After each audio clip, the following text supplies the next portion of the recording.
Last night, President Obama finally delivered the results of his long deliberations. He went to West Point, and before an audience of 4,000 cadets, he told them that he was going to deploy an additional 30,000 troops. Here's what he said. And as Commander-in-Chief, I have determined that it is in our vital national interest to send an additional 30,000 U.S. troops to Afghanistan. After 18 months, our troops will begin to come home.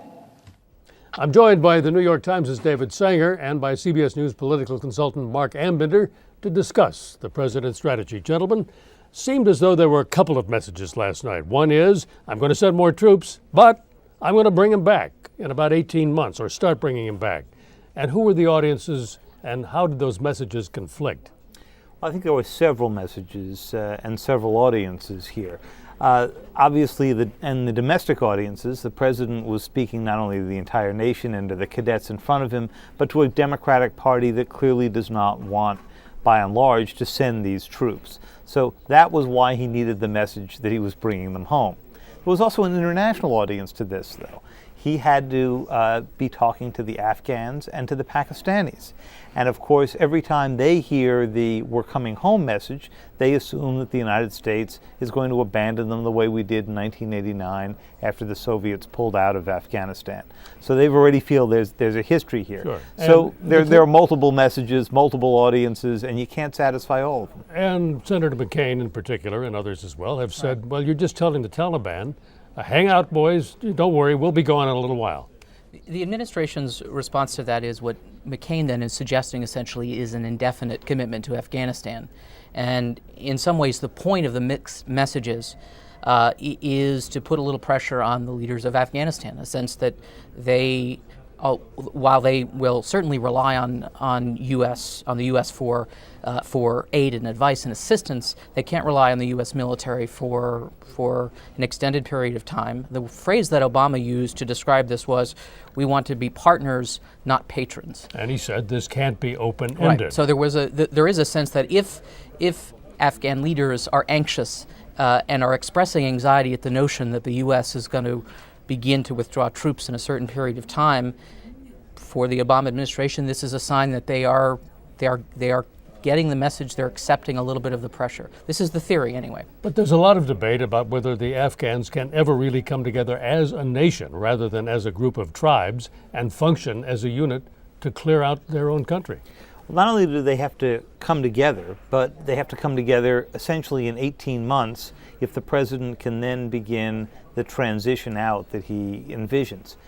Now, Bill, you and I were in the Rose Garden together in 2002 when President Karzai would go out there with President Bush, and there was a talk about training up an Afghan army that the United States can't want this more than the Afghan people do.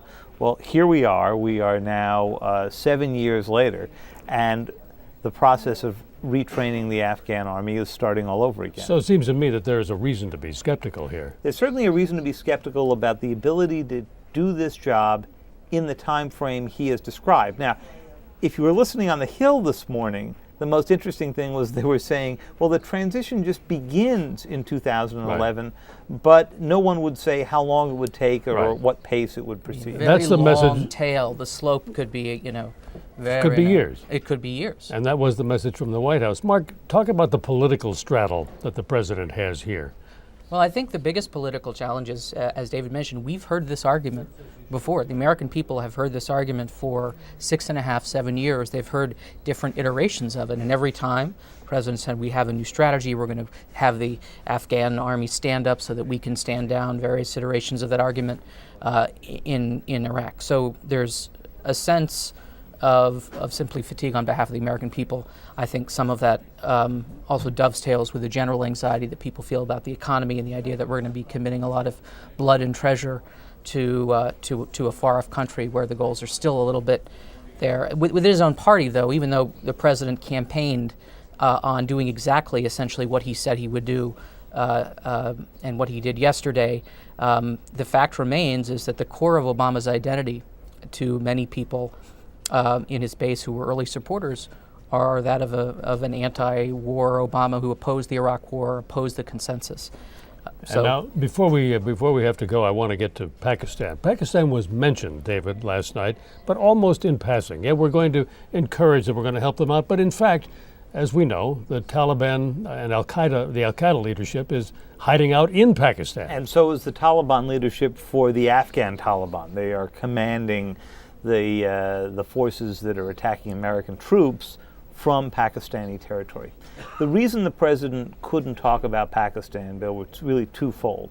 First, most of the U.S. operations there are classified. They're mostly run by the CIA. It's the Predator drone strikes, the special operations forces going over the border. The president has authorized an acceleration of that if the Pakistanis agree, and so far the Pakistanis have not agreed. The second reason he did not talk about it much is that any discussion of increased American activity in Pakistan sets the Pakistanis off. It sets off anti-Americanism, and it reinforces that thought that the United States is seeking to come in, identify, and grab their nuclear arsenal. And so the president wanted to go as light as he could on what the Pakistan plans were. And then there is the question of how all of this gets paid for. The president himself used the figure of $30 billion for the first year and admitted that there were problems he'd rather solve in this country. And as you point out, people are concerned about the economy probably before anything else. Well, at a lunch yesterday, President Obama himself said that he was in favor of nation building so long as nation building happens in this country and not overseas. I think some of the calculation, though, is that we, over the past 6 or 7 years, have fought wars from the perspective of looking at our national interests only and not taking really costs into account, because we still have enormous unfunded or liabilities that have yet to be paid for. And part of Obama's argument is we need to pay for the wars that we're fighting, and we need to do so transparently and openly. It's an extremely tough political challenge for Democrats, though, who are very, very skittish about raising any sort of taxes, increasing any sort of spending, even to pay for a war. Gentlemen, thank you both very much.